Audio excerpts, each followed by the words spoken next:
Lorsque le prince du Portugal, Henri le Navigateur, commissionna des expéditions navales dans les années 1420, il inaugura dans le même temps pour l'Europe une ère d'exploration et de colonisation d'envergure mondiale. En effet, durant les années qui suivirent, les États européens se concurrencèrent pour la création de vastes empires coloniaux aux quatre coins de la planète. Ainsi, presque l'entièreté des terres émergées seront à un moment ou à un autre sous l'emprise d'une quinzaine d'États, pour la plupart européens. Ce qui est peu connu en revanche, c'est qu'aux côtés des grands empires coloniaux, notamment français, britanniques, portugais, espagnols, néerlandais, allemands, italiens, japonais ou encore belges, d'autres États sont aussi entrés dans la course aux territoires lointains. Et c'est sur ces empires coloniaux peu connus que l'on va s'attarder aujourd'hui.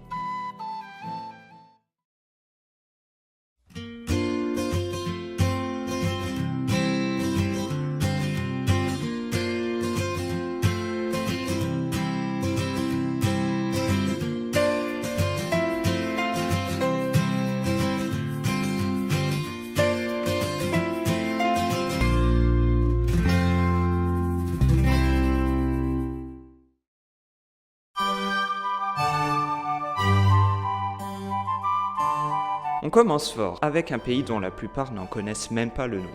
Alors pour répondre aux questions que vous vous posez forcément, oui, la Courlande existe et oui, elle eut des ambitions coloniales. La Courlande donc désigne une région historique de l'actuelle Lettonie, celle se trouvant le plus à l'ouest du pays, entre la mer Baltique et le golfe de Riga. Cette terre émergea comme duché sous suzeraineté polono-lituanienne à la suite de la guerre de Livonie, ayant mis un terme à la confédération livonienne l'ayant précédée.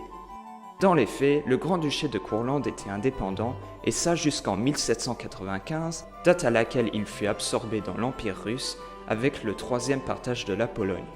C'est sous l'égide du duc Jekabs von Kettler que le duché connut son âge d'or ainsi que ses plus ambitieuses politiques d'expansion. Accédant au trône en 1642, il fit de la Courlande l'une des grandes puissances navales de l'Europe. Avec la création des chantiers navals de Ventspils et Lepiana, en plus de nombreux arsenaux, le duché devint un centre industriel conséquent en Europe, produisant de nombreux navires, armes, munitions et même soldats, dont un certain nombre ira équiper les flottes de la France de Louis XIV ou de l'Angleterre de Charles Ier. Ce boom de la puissance navale s'accompagna d'ambitions coloniales, à commencer par l'île de Tobago, où, à partir de 1639, les Courlandais se joignirent aux Néerlandais, Français et Anglais dans leur tentative de coloniser l'île. Après plusieurs tentatives, le duché parvint enfin à établir la colonie de Nouvelle-Courlande en 1654, avec la fondation de Fort Jacobus et la ville de Jacobstadt par des colons sous la direction de Willem Molliens. Cependant, le fort et la ville seront prises par les Néerlandais dès 1659, mettant fin aux ambitions courlandaises dans les Antilles, dont seuls quelques monuments et toponymes en témoignent aujourd'hui. Mais les ambitions coloniales de la Courlande ne s'arrêtaient pas là, le duché ayant un regard tourné vers l'Afrique. En effet, à l'instar des autres puissances coloniales, le duché se tailla un domaine, certes modeste mais un domaine quand même, sur le continent, plus précisément le long du fleuve Gambie, ayant donné son nom à l'actuelle République de Gambie. Le domaine consistait à partir de 1651 en 3 forts. Le fort Bayona, situé à l'embouchure du fleuve, fondé sur le site actuel de Banjul, capitale de la Gambie. Le fort Gillifree, situé sur la rive nord du fleuve, près du village de Jufuré. Et enfin, Fort Jacob, situé sur l'île Kunta Kinte. Le nom de cette île, située juste en face du village de Jufuré, est son nom moderne. Elle fut en effet d'abord appelée Isla de Andrea en portugais, traduit par Saint-André. En 1651, le duc y envoya Heinrich Fock pour y fonder le fort Jacob, qui sera possession courlandaise pour à peine moins de 10 ans. En effet, le fort passa sous le contrôle de la Compagnie hollandaise des Indes occidentales en 1659, lorsque le grand-duc était détenu par les Suédois lors de la période de l'histoire polonaise connue sous le nom du Déluge. 2 ans plus tard, en 1661, le fort fut capturé par les Anglais, qui le renommèrent, ainsi que l'île, Saint James, en l'honneur du futur roi James II, et en 1664, c'est toutes les possessions courlandaises de Gambie qui passeront sous contrôle anglais.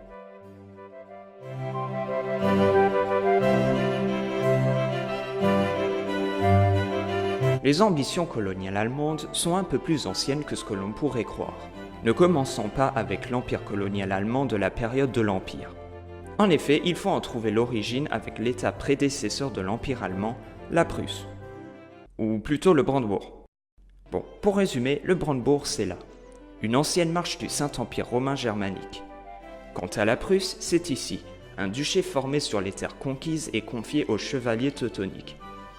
En 1608, le souverain de la marche de Brandebourg, le margravia Johann Sigismund, membre de la famille Hohenzollern, devint duc de Prusse, étant marié à la duchesse Anne de Prusse, fille du précédent duc Albrecht Friedrich, mort sans héritier mâle. Cette union personnelle formera le Brandebourg-Prusse, qui, en 1701, sera élevé au rang de royaume, mais non pas de Brandebourg, mais de Prusse, car celle-ci se trouvait en dehors du Saint-Empire, rendant cette élévation possible. C'est donc sous ces deux formes différentes que cet État s'est doté d'un empire colonial.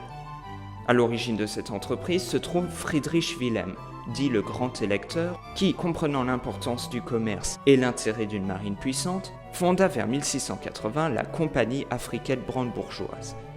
Avec le soutien du néerlandais Benjamin Rauw, une première expédition commerciale est lancée en 1681, consistant en l'envoi des navires Wapen von Brandenburg et Maurian vers les côtes d'Afrique de l'Ouest, plus précisément vers les côtes du golfe de Guinée, région phare du commerce du fait de la présence de nombreux royaumes puissants et riches en ressources.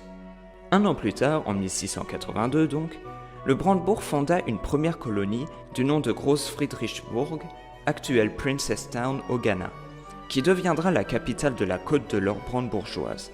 La Côte de l'Or étant le nom donné à l'actuelle Côte du Ghana, pour une raison plus qu'évidente, et qui, tout comme la Côte du Poivre, la Côte des Esclaves et la Côte d'Ivoire, témoigne de l'importance économique de la région. Importance qui attirera de nombreux Européens autres que les brandebourgeois, la Côte de l'Or à elle seule comptant déjà des établissements danois, hollandais, portugais ou suédois. Cela n'empêcha néanmoins pas le Brandebourg de continuer l'expansion de sa colonie avec la fondation de Fort Dorothea en 1684, aujourd'hui à Ouidah. Parallèlement, la marche envoya en 1685 le capitaine Cornelis Reers acquérir un ancien fort portugais situé sur l'île d'Arguin, au large des côtes de l'actuelle Mauritanie, qui deviendra possession brandebourgeoise jusqu'à sa prise par les Français en 1721. Année 1721 qui verra d'ailleurs la fin des ambitions coloniales brandebourgeoises dans le golfe de Guinée, tomber définitivement sous les coups des Néerlandais, ces derniers ayant notamment déjà occupé Fort Dorothea entre 1687 et 1698, et de nouveau entre 1711 et 1712. La colonie sera ainsi absorbée par la Côte de l'Or néerlandaise. Pour finir, le Brandebourg a aussi mis la main sur quelques îles des Antilles, Saint-Thomas, que la compagnie africaine brandebourgeoise a loué au Danemark entre 1685 et 1693, et Tortola, dans les îles Vierges britanniques et appelée à l'époque Terfollen par les Néerlandais, pour laquelle le Brandebourg fit concurrence aux Britanniques au sujet de sa revendication dans les années 1690.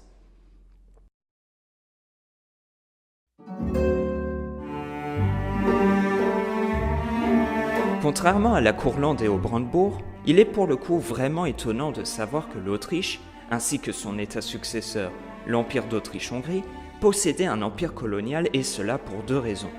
D'abord sa très petite taille, limitée à une poignée de possessions par-ci par-là, et surtout deuxièmement, le fait que l'Autriche soit difficilement dans une position favorable à l'expansion outre-mer. Pour commencer, lorsque je parle d'Autriche, je mentionne en gros trois formes de celle-ci. Et je dis bien en gros, car je résume très brièvement l'histoire du pays de loin le plus casse-tête géopolitiquement parlant de l'histoire européenne. Il y a donc d'abord l'archiduché d'Autriche, ayant existé entre 1453 et 1804, qui bien que n'étant pas le fief d'origine des Habsbourg, sera celui à partir duquel leur influence grandira en Europe. Habsbourg qui verront donc le nombre de leurs possessions croître et devenir, dans le contexte des guerres napoléoniennes, l'Empire d'Autriche en 1804. Enfin, en 1867, un compromis entre les Habsbourg contrôlant la Cislétanie et la noblesse hongroise contrôlant pour sa part la Translétanie, c'est-à-dire en gros la Hongrie et la Croatie, donne naissance à l'Autriche-Hongrie. Je le répète, les choses sont évidemment bien plus compliquées que ça, mais ce n'est pas le sujet de la vidéo. L'essentiel pour l'instant étant que sous ses différentes formes, l'Autriche était certes un vaste et grand empire, importante puissance de l'époque et acteur majeur de la Première Guerre mondiale, mais aussi un État quasi enclavé au cœur de l'Europe.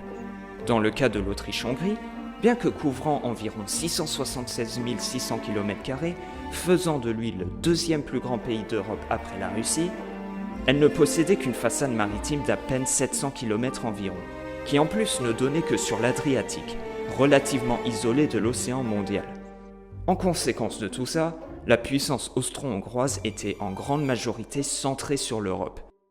Mais attention, grande majorité ne veut pas dire exclusivité, car oui, malgré ses inconvénients, il est fascinant de voir que l'Autriche-Hongrie a néanmoins essayé d'étendre son influence avec l'acquisition de quelques terres au-delà des mers.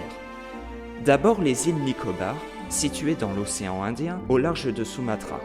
Cet archipel, appartenant aujourd'hui à l'Inde, était l'objet d'une concurrence pour sa colonisation entre l'Autriche et la Compagnie danoise des Indes orientales. Cette dernière tentant d'en prendre le contrôle à partir de 1754 en envoyant des missions peu fructueuses depuis le comptoir danois de Tangbar en Inde. Les Danois avaient d'ailleurs baptisé l'archipel Frederiksørn.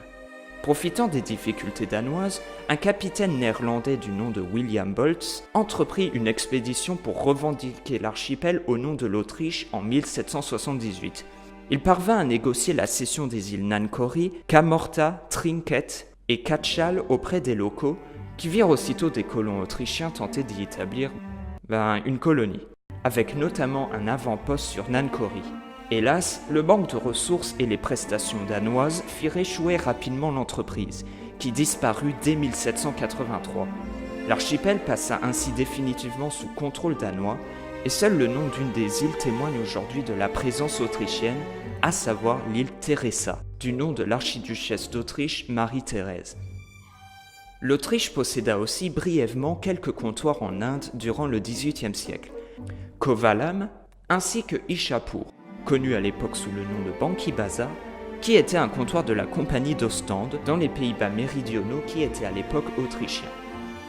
Enfin pour finir, en 1901, l'Autriche-Hongrie fit partie des puissances européennes à obtenir une concession dans la ville chinoise de Tianjin, à la suite de la révolte des Boxers. Cette concession disparaîtra avec la Première Guerre mondiale, lorsqu'elle sera saisie par la Chine en 1917, celle-ci ayant rejoint la guerre du côté de l'Entente. Le prochain empire que l'on va voir est... attendez, on m'informe un instant que la limite de temps est dépassée. Et bien dans ce cas-là, ce sera pour une deuxième vidéo.